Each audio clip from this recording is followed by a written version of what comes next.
Hi doctor Satish గారు. So చాలా మంది 20 years ఏజ్ లోనే 40 years ఉండాల్సిన ప్రాబ్లమ్స్ తో మా దగ్గరికి వస్తున్నాం. సో ఏంటా ప్రాబ్లమ్స్? డైజెషన్ ఇష్యూస్, జీర్ణక్రియకు సంబంధించిన ఇష్యూస్ తో వస్తున్నాం. మేజర్ ఏముంటాయి? గ్యాస్ట్రైటిస్, యాసిడ్ రిఫ్లక్స్ అంటే తిన్నలు పైకి రావడము, లేకపోతే బర్పింగ్. చాలా మందిలో ఏంటంటే ఈ తేన్పుతో బాధపడుతున్నాం. చాలా మంది చూసాను తిన్న వెంటనే ఒక 10-15 కంటిన్యూస్ గా 20-25 కూడా వస్తూ ఉంటాయి. కంటిన్యూస్ గా అనుకుంటూ ఉంటారు, బర్బ్స్ వస్తూ ఉంటాయి. సో అంటే ఈ యాసిడ్ రిఫ్లక్స్, ఈ తిన్నంత పైకి రావడము, ఎగదనడము, ఇవన్నీ రావడానికి ముఖ్యంగా 3 రీజన్స్ ఉన్నాయి. అసలు ఈ 3 రీజన్స్ మీరు కరెక్ట్ చేసుకుంటే మీకు ప్రాబ్లమ్స్ అన్నీ సాల్వ్ అయిపోతాయి, డైజెషన్ ఇష్యూస్ సంబంధించింది. సో ఏంటది? సో అది తెలుసుకోవాలంటే మీరు ముఖ్యంగా మీ జీర్ణక్రియ ఎలా జరుగుతుంది అనే దాని గురించి చిన్నగా మీకు ఎక్స్ప్లెయిన్ చేస్తాను. అర్థం చేసుకోండి. మీరు అర్థం చేసుకుంటేనే మీకు జీవితాంతం డైజెషన్ ఇష్యూస్కు సంబంధించి ప్రాబ్లమ్స్ అనేవి రెక్టిఫై చేసుకోవచ్చు. లేదంటే జీవితాంతం యాంటాసిడ్లు, లేకపోతే ఈ డైజెషన్ సంబంధించిన ఈ డైజిన్ అని చాలా రకాల తీసుకుంటూ ఉంటారు. సోడా అని, కొంతమంది స్ప్రైట్ అని, ఇట్లాంటివన్నీ యూజ్ చేస్తుంటాం. సో అవన్నీ అవసరం లేకుండా మీకు న్యాచురల్గా తగ్గాలి అంటే అసలు మీకు ఏం జరుగుతుందో తెలుసుకుందాం ఇప్పుడు. సో అసలు జీర్ణక్రియ ఎట్లా స్టార్ట్ అవుతుంది, మీ డైజెషన్ ఎట్లా స్టార్ట్ అవుతుంది? మీరు ఫస్ట్ తింటున్నారు, తిన్నదంతా 3 స్టెప్స్లో మనకు జరుగుతుంది డైజెషన్. మేజర్ 3 స్టెప్స్ ఏంటది? మీకు స్టమక్లోకి వస్తుంది, స్టమక్లో డైజెషన్ అవుతుంది, మళ్ళీ తర్వాత అది గట్లోకి వెళ్తుంది. గట్ అంటే చిన్న పేగు, పెద్ద పేగు. సో ఈ గట్లో డైజెషన్ అంతా అయిన తర్వాత మనకు మోషన్ అనేది జనరల్గా వస్తుంది. సో మీకు ఒక అవగాహన కల్పించడానికి చెప్తున్నాను. సో ఇప్పుడు ఏమవుతుంది? ఫస్ట్ తిన్నదంతా స్టమక్లోకి వస్తుంది. యాక్చువల్లీ డైజెషన్ అనేది మీ నోట్లోనే స్టార్ట్ అవుతుంది. మీకు అది చాలా మందికి తెలియదు. మీరు ఫస్ట్ తింటున్నారు, స్మెల్ చూస్తున్నారు, మీకు అప్పుడే మీకు నోట్లో కొన్ని రకాల డైజెస్టివ్ ఎంజైమ్స్ అనేవి రిలీజ్ అవుతుంటాయి. సో చాలా మందిలో తినక, అంటే మీరు తినేటప్పుడు చేసే తప్పు ఏంటంటే నమలక. చాలా మంది అసలు చూ చేయరు, తింటుంటారు ఆగా. ఫస్ట్ చూయింగ్ చేసినప్పుడే మీకు డైజెషన్ అనేది స్టార్ట్ అయిపోతుంది మీ బాడీలో. సో ఇక్కడ నుంచి స్టార్ట్ అయిన డైజెషన్ అనేది నెక్స్ట్ మేజర్లీ స్టమక్లో మీకు స్టమక్ యాసిడ్స్ అని ఉంటాయి. ఈ స్టమక్ యాసిడ్ తగ్గిన వాళ్ళకే మీకు ఏమవుతుంది? డైజెషన్ ఇష్యూస్ అనేవి సరిగా జరగవు. So first reason is stomach acid అనేది తగ్గడము. సో ఈ స్టమక్ యాసిడ్ తగ్గిన వాళ్ళకు ఎట్లా తెలుస్తుంది? మీకు స్టమక్ యాసిడ్ తగ్గినప్పుడు ఆటోమేటికల్లీ మీకు ఈ తేన్పులు ఎక్కువ రావడము, ఎగదనడము తిన్న వెంటనే, ఇవన్నీ కనిపిస్తాయి. These are the symptoms. Second, ఇప్పుడు స్టమక్ యాసిడ్ తగ్గింది, ఇక్కడ మీకు డైజెషన్ అవ్వట్లేదు. నెక్స్ట్ ఏమవుతుంది? ఈ స్టమక్ లోంచి మీకు మళ్ళీ చిన్న పేగు, పెద్ద పేగులోకి వస్తుంది. సో ఈ చిన్న పేగులో, పెద్ద పేగులో ఏం జరుగుతుందంటే మీకు ఆ ఫుడ్ అంతా, సగం డైజెస్ట్ అయిన ఫుడ్ అంతా స్టమక్లో మీకు పాస్ అవుతూ ఉంటుంది. ఏమవుతుంది? పెరిస్టాలిక్ మూమెంట్స్ అంటాం. సో ఇలా పెరిస్టాలిక్ మూమెంట్స్ అనేవి మీ చిన్న పేగులో, పెద్ద పేగులో జరుగుతుంది. ఎప్పుడైతే ఈ పెరిస్టాలిసిస్ అనే ఒక ప్రక్రియ తగ్గిందనుకోండి, మీకు ముందుకు ఆ ఫుడ్ అనేది జరగదు. సో ఎందుకు మనకి ఫుడ్ అనేది ముందుకు జరగకుండా డైజెషన్ అనేది కంప్లీట్ అవ్వట్లేదు, జీర్ణక్రియ సరిగా జరగట్లేదు అంటే మీకు ఇక్కడ కావాల్సిన బైల్ అనేది మీకు లివర్ నుంచి ప్రొడ్యూస్ అవుతుంది. సో ఈ లివర్ నుంచి ప్రొడ్యూస్ అయిన బైల్ అంతా కూడా ఎక్కడ స్టోర్ అవుతుంది? గాల్ బ్లాడర్లో స్టోర్ అవుతుంది. ఈ గాల్ బ్లాడర్ లోంచి మీరు తిన్నప్పుడల్లా ఏమవుతుంది? మీరు ఏదైనా ఫ్యాటీ ఫుడ్ తిన్నారు, లేకపోతే ఇంకేదైనా ఫుడ్ తిన్నారు, ఆ ఫుడ్ అంతా మీకు ఇట్లా వచ్చినప్పుడు ఈ పెరిస్టాలిసిస్ మూవ్మెంట్ అనేది తగ్గిపోవడానికి గల కారణం ఏంటంటే దాంట్లో ఆ స్మూత్నెస్ అనేది తగ్గిపోతుంది. ఈ స్మూత్నెస్, ఈ గ్రీజీనెస్ అనేది ఎక్కడ నుంచి వస్తుంది? మీకు బైల్ నుంచి వస్తుంది. ఈ బైల్ అంతా కూడా మీకు ఏం చేస్తుంది? డైజెషన్ కోసం కావాల్సిన ఎంజైమ్స్ అన్నింటినీ కూడా ప్రొడ్యూస్ చేస్తుంది. సో ఇప్పుడు మీకు ఇదంతా డైజెషన్లో జరిగే ప్రక్రియ. ఇప్పుడు ప్రాబ్లం ఏంటి? డైజెషన్ జరగకపోవడానికి గల ప్రాబ్లం ఏంటి అంటే ఫస్ట్ మనం అనుకున్నట్టు స్టమక్ యాసిడ్ అనేది తగ్గిపోవడము. సో చాలా మంది ఏం చేస్తారు? ఈ స్టమక్ యాసిడ్ ఆల్రెడీ తగ్గిపోతుందిరా బాబు, దానివల్లనే మనకు ఈ రిఫ్లక్స్, యాసిడ్ రిఫ్లక్స్, బర్పింగ్స్ వస్తున్నాయంటే, తేన్పులు వస్తున్నాయంటే మనం ఏం చేస్తాము? యాంటాసిడ్స్ తీసుకుంటాం. సో ఈ యాంటాసిడ్స్ ఎవరికి అవసరం పడతాయండి?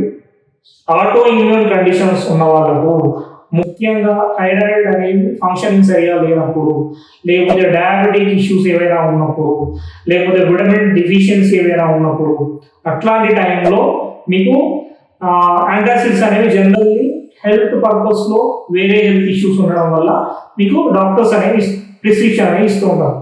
సో జనరల్లీ కూడా మనకి స్టమక్ యాసిడ్ తగ్గిపోతుంది. ఎవరికి తగ్గిపోతుంది?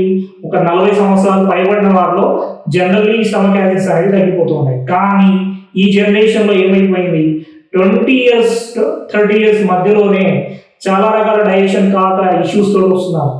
నేను మాట్లాడేది ఏంటంటే ఓన్లీ హెల్తీ పర్సన్ గురించి మాట్లాడుతున్నాను. ఇప్పుడు హెల్తీ పర్సన్ కి డైజెషన్ ఇష్యూస్ అనేవి 40 years తర్వాత వస్తాయి.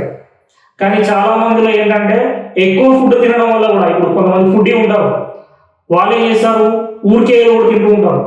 అట్లాంటి వాళ్ళ గురించి నేను మాట్లాడట్లేదు. నార్మల్ హెల్తీ పర్సన్ రెగ్యులర్ గా ఫుడ్ తీసుకునే వాళ్ళు, అంటే హెల్తీగా తీసుకునే వాళ్ళకి వస్తున్న హెల్త్ ఇష్యూస్ కోసం మాట్లాడుతున్నాయి. ఇప్పుడు నేను ఇష్టం వచ్చినట్టు ఫుడ్ తింటే మీరు ఫుడ్ తగ్గిస్తే సరిపోతుంది. సో అంటే ఎంత ఫుడ్ తిన్న తర్వాత కూడా మీకు అంత స్టమక్ యాసిడ్ ప్రొడ్యూస్ చేయడం అనేది అది మూర్ఖత్వం అవుతుంది. అట్లా కాదు, మీరు తక్కువే తింటున్నారు, హెల్తీగానే తింటున్నారు, అయినప్పటికీ డైజెషన్ అవ్వట్లేదు, వాళ్ళ గురించి ఇప్పుడు మనం మాట్లాడుతున్నాం. సో ఏమవుతుంది, స్టమక్ యాసిడ్ హెల్తీగా తింటున్నారు, తక్కువే తింటున్నారు, అయినప్పటికీ స్టమక్ యాసిడ్ ప్రొడ్యూస్ అవ్వక మనకు డైజెషన్ ఇష్యూస్ అనేది స్టార్ట్ అవుతున్నాయి. సెకండ్, మీకు ఏమవుతుంది, హెల్తీ గట్ అంటాం. సో ఇక్కడ గట్లోకి వచ్చింది మీ ఫుడ్ అంతా, అంటే చిన్న పెరుగు పెద్ద పెరుగులోకి వచ్చింది. ఇక్కడ ఏమవుతుంది, మీకు గుడ్ బ్యాక్టీరియా బ్యాడ్ బ్యాక్టీరియా అనేది ఉంటుంది. సో దీన్ని మైక్రోబయోమ్ అంటాం. గుడ్ బ్యాక్టీరియా బ్యాడ్ బ్యాక్టీరియా అనేది రేషియో కరెక్ట్ గా ఉంటే మీకు డైజెషన్ అనేది ఈజీగా అయిపోతుంది, కంప్లీట్ డైజెషన్ అవుతుంది. సో ఎప్పుడైతే మీకు గుడ్ బ్యాక్టీరియా అనేది తగ్గిపోతూ బ్యాడ్ బ్యాక్టీరియా పెరిగిపోతూ సో ఇలా జరుగుతూ ఉందనుకోండి, అది ఎందుకు అవుతుంది, మీరు ఎక్కువ ప్రాసెస్డ్ ఫుడ్, లేకపోతే ఎక్కువ ప్యాక్డ్ ఫుడ్, లేకపోతే మైదా కానీ, లేకపోతే గోధుమలు కానీ, ఎక్కువ గ్లూటెన్ సంబంధించినవి ఇట్లాంటివి, లేకపోతే ఎక్కువ గ్రెయిన్స్ అంటే రైస్ కానీ వైట్ రైస్ ఎక్కువ తీసుకోవడం, ఇలా చేస్తూ పోతుంటే ఏమవుతుంది, మీకు ఆటోమేటికల్లీ గుడ్ బ్యాక్టీరియా అనేది తగ్గిపోతూ ఉంటుంది. సో దానివల్ల కూడా ఇప్పుడు మీకు డైజెషన్ అనేది తగ్గిపోతూ ఉంటుంది. సో దీనికోసం ఏం చేస్తుంటాం, మనము ప్రోబయాటిక్స్ అనేవి వాడండి అని చెప్పేసి చెప్తున్నాం. ఇట్లాంటి కండిషన్స్ అంటే హెల్తీ బ్యాక్టీరియా తగ్గిపోయినప్పుడు మీరు ప్రోబయాటిక్స్ అనేవి వాడండి అని చెప్పేసి సజెస్ట్ చేసుకుంటాం. ఇంకొక రీజన్, మీకు డైజెస్టివ్ ఎంజైమ్స్ అనేవి కూడా తగ్గిపోతూ ఉంటాయి. సో ఈ డైజెస్టివ్ ఎంజైమ్స్ అనేవి ప్రొడ్యూస్ అవ్వడానికి మనకు కొన్ని రకాల విటమిన్స్ కూడా రీజన్ అండి. మీకు విటమిన్ డి తగ్గినప్పుడు, విటమిన్ డి3 తగ్గిపోయినప్పుడు, విటమిన్ బి12 తగ్గిపోయినప్పుడు మీకు ఖచ్చితంగా ఈ అబ్జార్ప్షన్ లెవెల్స్ అనేవి తగ్గిపోతుంటాయి. మీరు ఎంత తింటూ ఉన్నా, ఎంత మంచి హెల్తీ ఫుడ్ తీసుకుంటున్నా, అన్ని రకాల ఆయిలీ ఫుడ్, జంక్ ఫుడ్ ఇవన్నీ ఆపేశారు, అయినప్పటికీ మీకు డైజెషన్ సరిగా అవ్వట్లేదు అని అంటే మీకు అబ్జార్ప్షన్ అవ్వట్లేదు. మీరు ఫుడ్ తింటున్నారు మంచిదే, కాకపోతే అది మీకు అందట్లేదు. ఇది అందాలంటే ఏం చేయాలి, విటమిన్ డి3 అనేది కరెక్ట్గా ఉంటే మీకు ఆ తిన్న ఫుడ్లోంచి కావాల్సిన న్యూట్రియంట్స్ను విటమిన్ డి3 పట్టి దాన్ని మీకు డైజెషన్ కోసం ఉపయోగిస్తుంది. సో ఈ డైజెస్టివ్ ఎంజైమ్స్ అనేవి కూడా తగ్గిపోవడం వల్ల మీకు డైజెషన్ ఇష్యూస్ అనేవి ఎక్కువ అవుతున్నాయి. అండ్ మేజర్ రీజన్ ఇంకొకటి ఏంటంటే బైల్ ప్రొడక్షన్. సో లివర్లో మీరు తిన్నప్పుడల్లా ఏమవుతుందంటే మీకు లివర్లోంచి బైల్ అనేది ప్రొడ్యూస్ అవుతూ ఉంటాం. సో ఎప్పుడైతే బైల్ ప్రొడక్షన్ తగ్గిపోతుందో అప్పుడు మీకు ఈ బైల్ సాల్ట్స్ కూడా యూజ్ చేయండి అని చెప్పేసి కొన్ని కేసెస్లో చెప్తుంటాం. అంటే బైల్ తగ్గిపోవడము వల్ల మీకు డైజెషన్ ఇష్యూస్ అనేవి కూడా వస్తున్నాయి. So this is a mixed programme. So మనకంటే జీర్ణక్రియ జరగాలంటే ఇంత పెద్ద పని మీ బాడీలో జరుగుతూ ఉంటుంది. సో ఇంత పెద్ద పనిని మనం ఏం చేస్తున్నాం అంటే అన్ని రకాల ఫుడ్స్ వేసి లోడ్ వేస్తూ వస్తున్నాం. చూడండి, మీరు లిమిటెడ్ ఫుడ్ తీసుకుంటే ఇబ్బంది ఉండదండి. ఎప్పుడైనా మీరు అర్ధరాత్రి టైంలో, ఈ మధ్యలో ఏమైపోయింది, ఈవినింగ్ 7 తర్వాత 8 తర్వాత, ఇంకా చాలా మంది చూస్తే 10 తర్వాత, 7, 8 తింటే ఇబ్బంది లేదు, 10 తర్వాత 11 తర్వాత ఎక్కడ పడితే అక్కడ తింటూ ఉన్నారు ఇష్టం వచ్చిన food, oil food, junk food, మీరు బిర్యానీ ఇవ్వండి. సో దానివల్ల ఏమవుతుంది, మీకు అసలు డైజెషన్ అనేది సరిగ్గా జరగదు. సో దీనికి అంటే మన డైజెషన్ ఇష్యూస్కి ఫుల్ స్టాప్ పెట్టాలంటే ముఖ్యంగా మీరు చేయాల్సింది ఫుడ్, కరెక్ట్ ఫుడ్ తీసుకోవడం, హెల్తీ ఫుడ్ తీసుకోవడం. సెకండ్, స్లీప్ కరెక్ట్ చేసుకోవడము. తీసుకునే ఫుడ్ టైమింగ్స్ అనేవి చేంజ్ చేయడం. గుర్తుపెట్టుకోండి, ఎప్పుడైనా మీరు ఈవినింగ్ 6, 7 o'clock, 7:30, 6 అంటే చాలా మందికి అమ్మో అనుకుంటారు, కానీ 7 o'clock తినండి అని చెప్పేసి చెప్తున్నాం. 6 o'clock కూడా ఇంతకుముందు తినేవాళ్ళు ప్రీవియస్ జనరేషన్స్ వాళ్ళు. మీకు తెలంగాణలో ఒక సామెత ఉందండి, మా మా ముసలు చెప్తుండేది, నవ్వుకునేవాడిని నేను, గూట్లో దీపం నోట్లో ముద్ద అంటారు. మా ముసలు అంటే నేను నవ్వుకునేవాడు, ఇదేం ఇట్లా చెప్తుందని చెప్పి. కానీ అదే సైంటిఫిక్గా ఇప్పుడు మీకు ఏంటంటే ఇంటర్మీడియట్ ఫాస్టింగ్ అని చెప్తున్నాం. ఇంటర్మీడియట్ ఫాస్టింగ్ అంటే ఏం లేదు, వాళ్ళు ఏం చెప్పి నువ్వు గూట్లో దీపం నోట్లో ముద్ద అంటే వాళ్ళు తులసికి దీపం పెట్టుకోక ముందు, తులసి మాతకు దీపం పెట్టుకోక ముందే తినేసేయండి అని ఒక రూల్ పెట్టేసుకున్నాం. అంటే ఎర్లీగా తినడం వల్ల ఈవినింగ్ టైమ్స్లో వాళ్ళు డైజెషన్ సరిగా అయిపోయేది, మళ్ళీ ఎర్లీ మార్నింగ్ 4 to 5 లేచే వాళ్ళు ప్రోటీన్ స్టార్ట్ అవుతూ ఉండేది.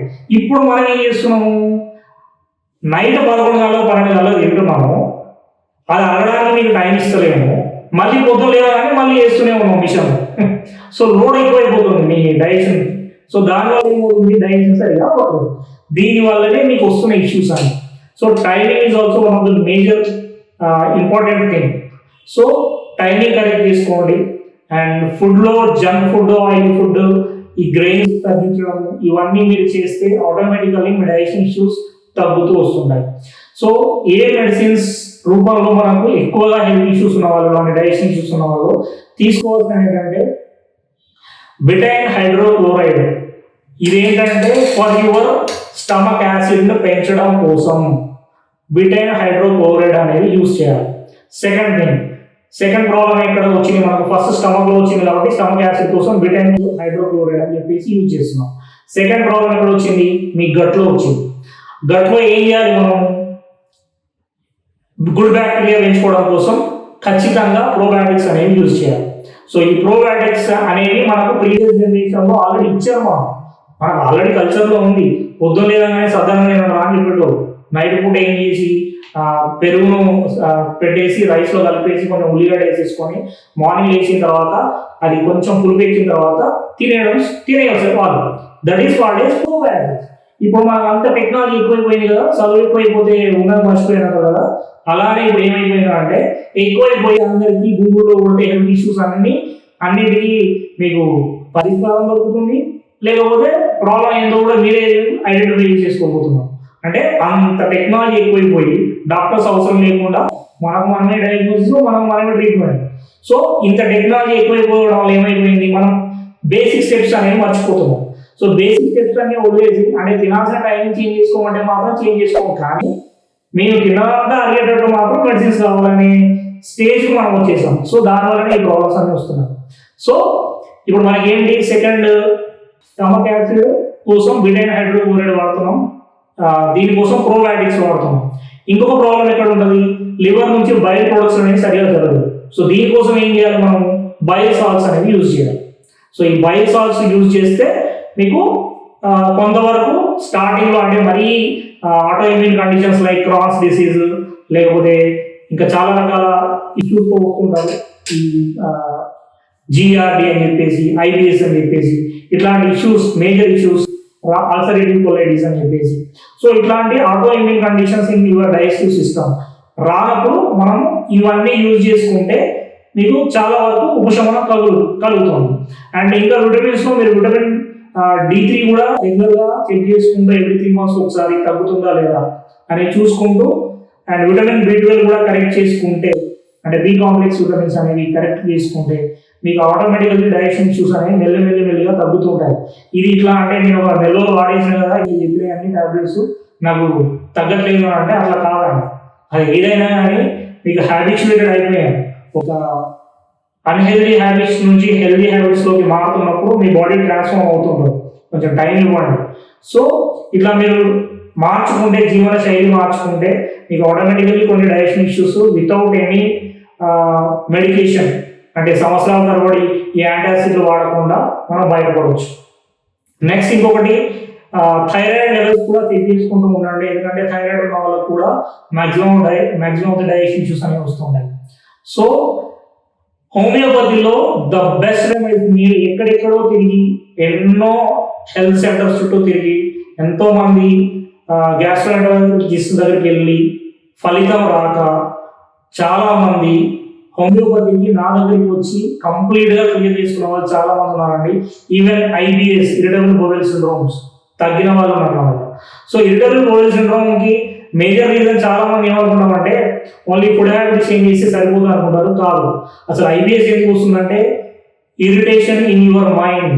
ఎప్పుడైతే ఇరిటేషన్ మీ మైండ్ లో స్టార్ట్ అవుతుందో it triggers in your gut. అప్పుడు ఏమైతుంది, మీ మ్యూకస్ మెంబ్రెయిన్ లో ఇరిటేషన్ స్టార్ట్ అవుతూ ఉంటుంది. ఇక్కడ చికాకు ఇక్కడ వస్తుంది. ఎందుకు వస్తుంది? Because that is your brain, second brain అంట. సో ఫస్ట్ బ్రెయిన్ లో మనకు చికాకు వస్తే సెకండ్ బ్రెయిన్ లో ఆటోమేటికల్లీ ఇష్యూస్ స్టార్ట్ అవుతుంది. సో డైజెషన్ ఇష్యూస్ అనేవి స్టార్ట్ అవుతాయి. సో హెల్దీగా 20 to 40 years లోపు ఉన్న వాళ్ళు ఈ డైజెషన్ ఇష్యూస్ నుంచి బాధపడాలి అంటే, బాధ నుంచి బయటపడాలి అంటే నేను చెప్తున్న కొన్ని టిప్స్ యూజ్ చేసుకుంటూ హోమియోపతి మెడిసిన్స్ వాడితే ఈ డైజెషన్ ఇష్యూస్ అన్నీ ఆటోమేటికల్లీ తగ్గిపోతాయి.